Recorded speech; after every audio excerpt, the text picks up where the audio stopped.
Good morning, Ezzaty. Congratulations on the engagement I saw on your Instagram.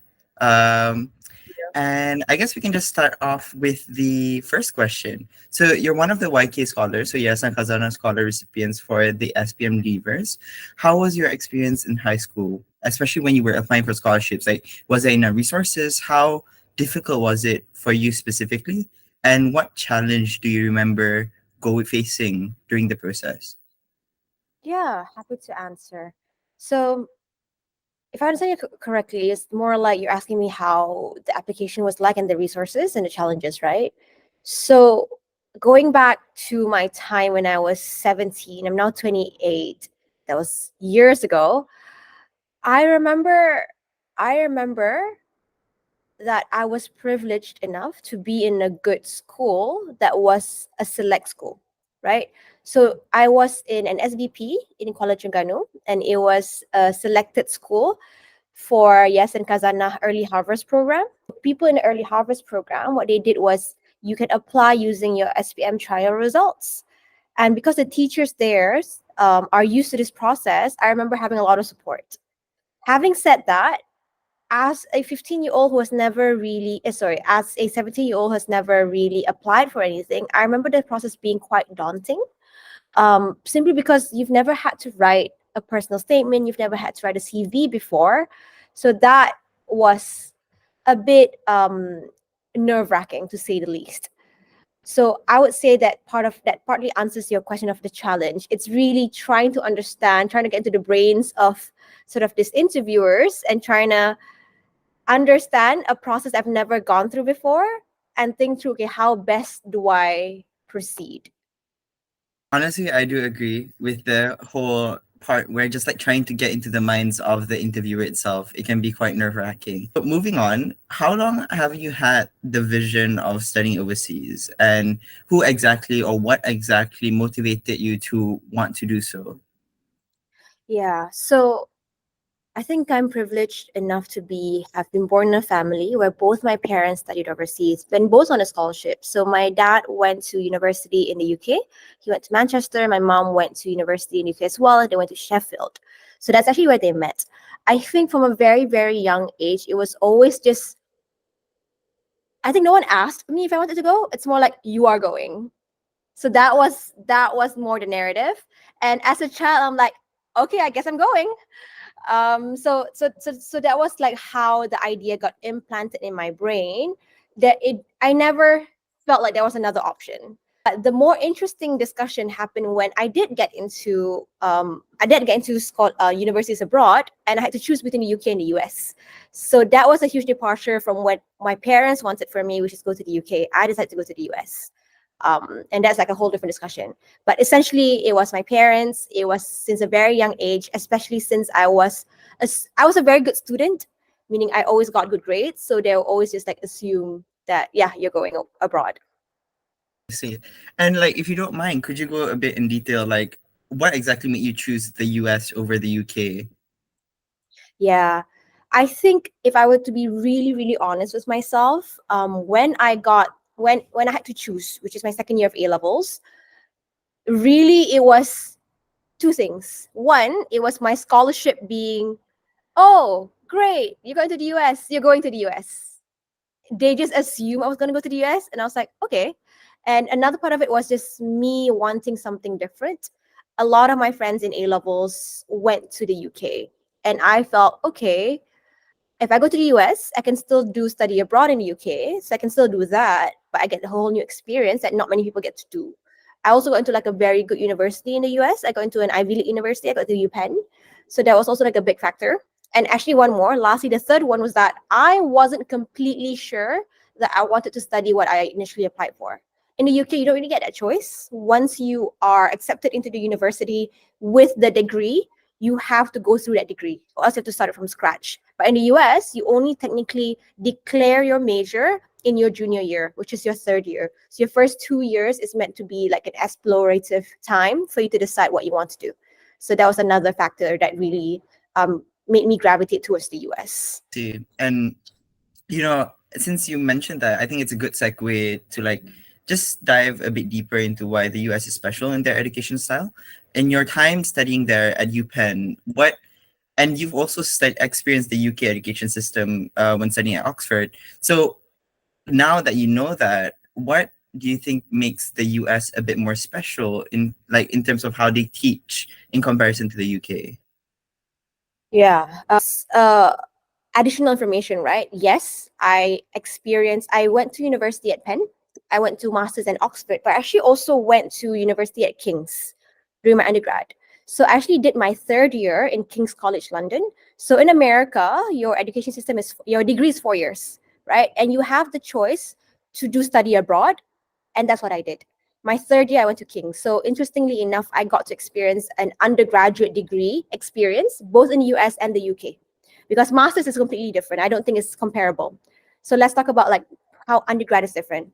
I wouldn't say US is special. I'll just say it's different. And here are the ways it's different. First of all, from the way the education system is set up, that's already different. That's one. Like I said before, in the US, you technically only declare your major in your third year or the end of second half of your second year. The UK, you enter with that, you finish with that, right? That's one. Secondly, the kind of courses that you get to do in your major or your degree is also super customizable when you're in the US. In the UK, you have a set syllabus. Like this semester, you're doing A, B, C. Next semester, D, E, F. Everyone in your degree would have to go through the same syllabi, right? You go as a cohort. US is different.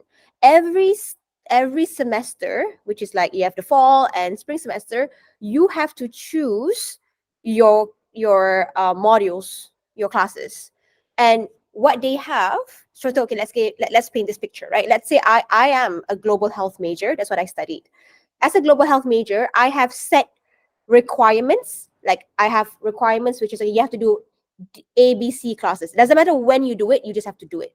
And then you have more general requirements. Let's say, okay, a specialization. And there's many you can specialize in, and you get to decide. So it's very possible that you, Ariff, and myself, we're both global health majors, but we've never had a class together because you took your core classes in a different semester than I did, and your concentration classes were completely different than me. But we're both global health majors. So in that way, the US university education system really allows you to focus on your interest and explore different things. So that's another one, right? On top of that as well, in the US, you can also do other random classes if you can find ways to fit it into your schedule. Like I did a mural arts class in Philadelphia because Penn had a School of Art and Design, and I was just interested in it. So I did that. I also did a lot of Wharton Business School classes just because I could. It wasn't a requirement for me, but I wanted to do it.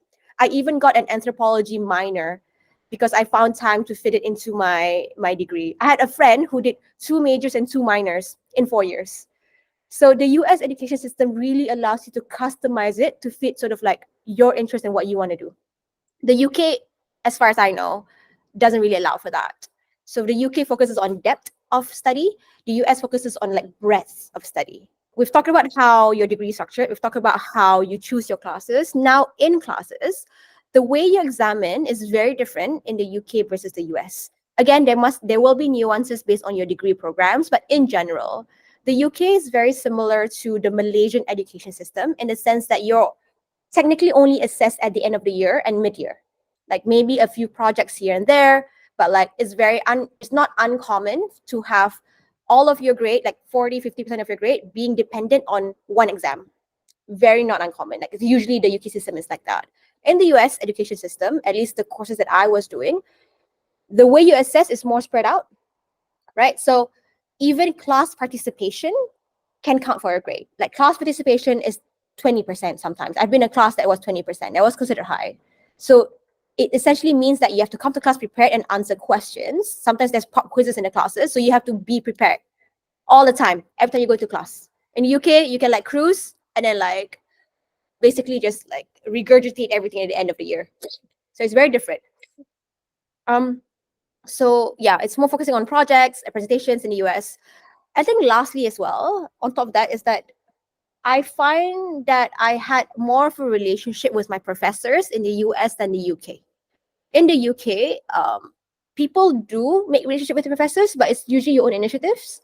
But in the US, for instance, my university, once a year, once a semester, we had a credit to take our professor out for lunch at the university clubhouse. It's like a nice clubhouse. And the whole point of that is so that you develop a relationship with your professors, so they can be your mentor, so they can open opportunities for you. So I really like that. And it worked to my advantage because those were the people who ended up writing recommendation letters for me when I was applying for roles.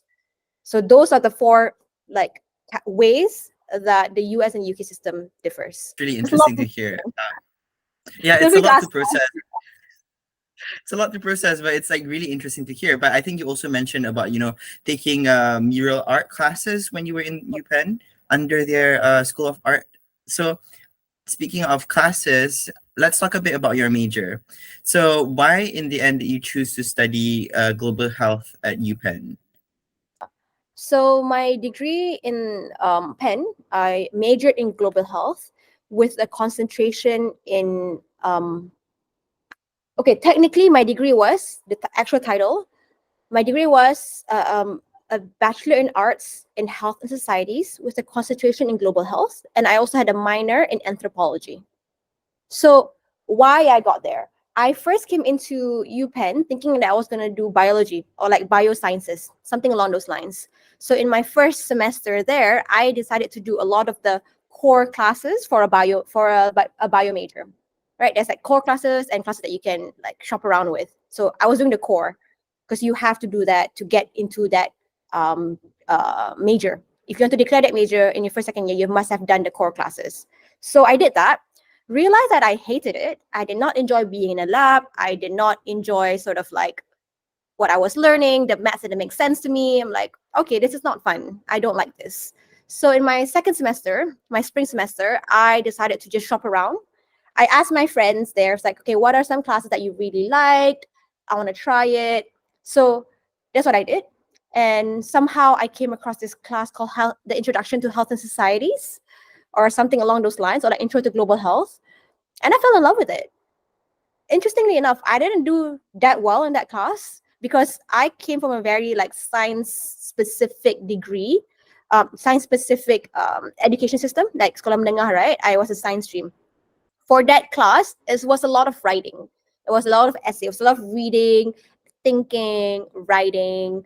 I was assessed in that way. And I remember getting like the worst grade I've ever gotten in my life. But I really, really enjoyed what I was reading. I was excited to come to class. I was excited to be part of the discussions. I liked my professor a lot. She ended up becoming my mentor. But yeah, so it sort of like sparked an interest with me. My second year, I decided to do another class in global health. Fell in love with it. Fell in love with the concept of anthropology that I learned through that class, and sort of I decided to like niche down and be like, okay, you know what? Let's keep on doing this. And sort of that's how I came across my degree and how I came across my minor as well. I did try to do other Actually, things really, though. I actually wanted to do like a nutrition minor as well because Penn had a school of nursing. I just didn't have time because I wanted to study abroad. it's actually really interesting to hear like your thought process into like landing that like in the end getting the degree that you're getting. Okay, so I think it's like commonly established, or like in order for you to enter Ivy Leagues or just like US universities over UK, they prioritize quite a little into ECAs. And because you're also a YK scholar, of course, you already had your ECAs at the time. So I think we already know the conversations like in high school, or maybe high school still applies to universities in your interest that you did. But did you do any ECAs in university, and has that shaped you into the person that you are right now? Okay. So to make sure I understand the question, you're asking me about what I did during my university years, right? I was quite actively involved in like student volunteering when I was in university. Some examples that I did was I was definitely involved in Project Kalsum. I was involved in Prisma initiative where we would stay in a pedalaman school in Sabah and teach kids English and maths. Project Kalsum and Education. I also involved in Project Jalan Lancau Kit as well. So a lot of the things that I was involved in was around volunteering. And most of it, actually, interestingly enough, I was involved in through the Malaysian student community. Like Project Cosm is Malaysian, Charisma is Malaysian, right? So that sort of really, that was quite pivotal in sort of my development, because I grew up in Kota Damansara in KL. So you can say my family weren't rich. We're not like super rich, but we are comfortable. So I've always lived in this sort of bubble of, okay, like I've never seen another side of Malaysia, another side of KL. So through this volunteering, that it really opened my eyes to the huge disparities that exist in our country, from the education to the infrastructure between different states, even within a state, even in KL, there's like huge disparities. So that really sort of galvanized my interest into join into the field of public policy and pushed me to want to do more research and also to do a master's. It really was what prompted me to want to do a master's in Oxford and to be a Rhodes Scholar. So, to say the least, yes, my extracurricular activities when I was in university really sort of impacted my development journey. On top of that, besides extracurricular activities, as you usually know, from my volunteerings, I also got super interested to do research. So I actually would apply for grants through my university to do my own research, to help write my thesis, and use my professor as like my mentor to guide me through that process. So yeah, to say the least, it really sort of shaped my journey. Moving on, if you're this is like kind of a, I guess not really a curveball, but just to sidetrack a little, if you're giving a chance to time travel to when you were in secondary school, what change would you make, or what things would you improve? Secondary school. So my secondary school had two eras, if you could put it that way. So I had the Form 1 to Form 3, where I was in a day school, and Form 4 to Form 5 when I was in boarding school. I think overall, what I would change is that I would be a bit less studious and a bit more social. I realized after I graduated middle school, I didn't really have a lot of middle school friends. Like when I left, usually when there's like alumni gatherings, there was really no one that I was excited to meet, that I was keeping in contact with, because I really was like head first down in the books and going outside of the school to like wakil debate or wakil basketball or doing so and so and so. It was great. Like it got me to where I am. I was very focused on that, but I would have taken a bit more time to give myself some grace to be a middle schooler. So that was what I would have changed if I were to go back. I see. And I guess we're nearing the end, but have you ever thought of becoming a Rhodes Scholar? Have I thought? Yeah, like have you ever imagined being one of the few people being selected for a Rhodes Scholarship? Well, before I was in Penn, I didn't even know it existed. So when in middle school, definitely not. Didn't even know what it was. When I was at Penn, the reason I was able to even imagine myself being a Rhodes Scholar was because I had a really good friend who was the Malaysian Rhodes Scholar, was 2 years my senior. Like he was a senior, he was a fourth year at Penn when I was a second year, a sophomore. He got it, and I was really good friends with him.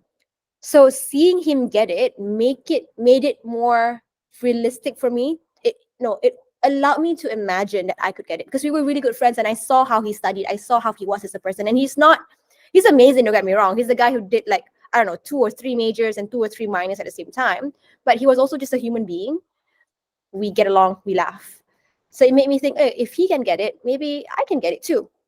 So this sort of like made me like really cemented in my brain, like it's so important to have representation everywhere that you go, because honestly, like your dreams is only limited by your ability to imagine what's out there. And if never sort of seen someone who looks like you or who was you in a position where you want to be, it's very hard for you to dream that you can get there. It's not impossible, but it's very hard. So I would say yes, I was able to imagine myself being a Rhodes Scholar. I wasn't cocky enough to think that I was actually going to get it, but I could imagine it. So I was able to put my best self forward, thanks to the good graces of having a good friend who was such an amazing person who got the Rhodes Scholarship before me. That's so nice to hear. I think, especially when you mention representation and being able to see yourself, I just want to like ask a follow-up question. How important do you think is the act of visualization or seeing yourself as like a scholar or going to a certain university is in achieving your goals. Another way to put visualization is really believing in yourself. I think a lot of kids and a lot of people, especially I see this very acutely in women, a lot of girls tend to second guess themselves a lot. They would discount themselves even before like putting in the application. Let's this very, very clear example, right? So I was volunteering for this what was it? I forgot what it's called, but it was like a university prep event, meaning we would help students prep for universities abroad. I was talking to this one girl who said, "Oh, do you think I should apply to this Ivy League university? I know it's going to be really hard. Would it be just a waste of money?" And I'm like, "Girl, you haven't even applied. You're not even paying for the application fee. Like, what's the waste? What's the worst that can happen?" So really, visualization, when use that term, is really believing in yourself to give yourself the opportunity to put your best self forward, like not stopping yourself even before you take that step. So yes, it is acutely super, super, super important to give yourself that benefit of, chasing your dream. Don't There are going to be a lot of people in this world as you grow up who may not be the kindest, who may want to put you down. So if you can't be your best cheerleader, so if you can't be your number one supporter, who's going to be that for yourself? So yes, visualize yourself, dream big, and if you don't get it, who cares? Because there's a saying that goes, right? If you aim for the moon, even if you may not get it, you fall amongst the stars. But if you don't aim at all, then you stay where you are. That's really nice. I think a lot of students can use that for themselves. And I think, believing in yourself is so important. So going back to earlier when you mentioned like about the activities that you joined and the NGOs that you contributed, like Project Kalsum, Project Jalan Jakit, Charisma Initiative, all of that, why exactly did you participate? Like, can we go deeper into like what motivated you to actually go to these communities, work with the NGOs that are working with them, and like, is there any moment in your life that sparked that spirit of like contributing back to the community? Yeah. So the spark actually happened through my classes in global health. So the core concept of global health is the idea that there is huge disparities and inequalities in this world. The question that we want to try to solve is how do we fix it? So I was learning this theoretically in the classes, but then I realized that theoretically I know this, but I've never actually seen it on the ground. I've lived in this bubble. So that sparked my interest. It's shown a light to my own ignorance about the things that are happening in my own country. And here I am learning about it in a class. It's like, okay, I need to fix this. I need to know what's actually happening if I can even say that I'm a student in global health. So that sort of like made me want to get involved with grassroots movements and grassroots volunteering efforts. So I was looking around what to do over summer break, and I came across all these amazing, amazing student-led initiatives. So that's sort of like what prompted me to want to get involved. It was really me trying to break out of my bubble, my very privileged bubble, and also to understand the real issues that are happening on the ground in Malaysia. I think with what you're saying, I resonate with it a lot.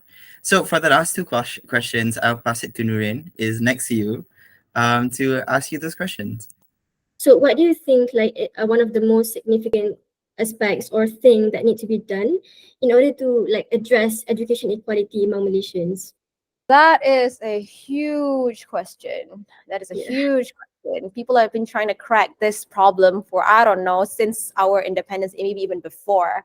Obviously, I am no expert in this, and obviously, this is even in my field. I didn't study education, but from my very, very from my very, very minimal knowledge, if it's worth anything, I think there's a lot to be done in terms of, I think the base of it is we need to first fix the fundamental problem, which is there's a lot of it, right? There are two main things that can come up in my mind. One is infrastructure development in different parts of Malaysia. It's very hard for certain kids in this country to even go to school. And if that's hard for them, it's also very hard for teachers in certain parts of this country to teach these kids because the resources are just so bad. You can't get good teachers to go to certain areas of Sabah Sarawak because the quality of life is just so bad compared to like living in KL, right? So I think infrastructure is a huge problem for a lot of people in Malaysia right now. So that's one, infrastructure, because it feeds not only into like the kids' experience, but also ability to attract teachers. The second one is the way our education system, like not just education system, a wider society treats teaching as a profession. I think unfortunately, I might be wrong, might be right. It's not obviously not everyone. Unfortunately, a lot of people don't see teaching as a very like meaningful generation changing job, which it is. People tend to see it as maybe like a plan B, or people tend to look down on people who are teachers. It's something like, oh, you can't get into anything else. I'm just going to be a teacher. I'm just going to get TESOL, right? It's that mentality. So then you don't get the best talent out here in Malaysia to be teachers. Even like the pay is a whole other thing, but there's other countries like Japan where teaching is seen as like such a profession that you want to get into. It is a coveted profession.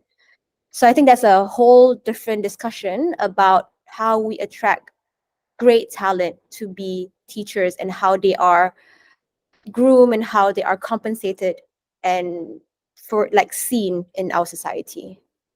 And then maybe the last question would be, what is your hope towards the future of education in Malaysia, apart from the infrastructure development? I think, in my opinion, the marker of a really good education system is to enable everyone in this country the opportunity to, one, improve their lives, and two, unlock their potential. I think, for lack of a better word, if I were to put it another way, education is meant to exist to allow you to do other things moving forward, like the base education, like sekolah menengah, sekolah rendah, for you to be able to read, for you to be able to write, for you to be able to do maths. And with those things, it opens doors to other opportunities. So currently, there are people who do not have the privilege of don't have the privilege of benefiting from these stated aims of education. So my aim, my dream for the education system in Malaysia is that in such a way that the future Malaysia is a world where every child, every boy, every girl gets the opportunity to do more with their lives, to dream, to unlock their potential, and decide what they want to do with themselves. Because education allows you that. Education gives you choice. So sort of that is what I hope for the education system in Malaysia. I think that's like very beautiful what you said, and it just like perfectly sums up the episode. So thank you so much for answering your questions. I think we can like go on hours and hours talking about like different aspects on how the education can be improved, but maybe that's for a future episode. So thank you so much for spending your morning with us, and yeah, have a great day. Thank you so much for having me, and honestly, really great work that you guys are doing. Have a good day.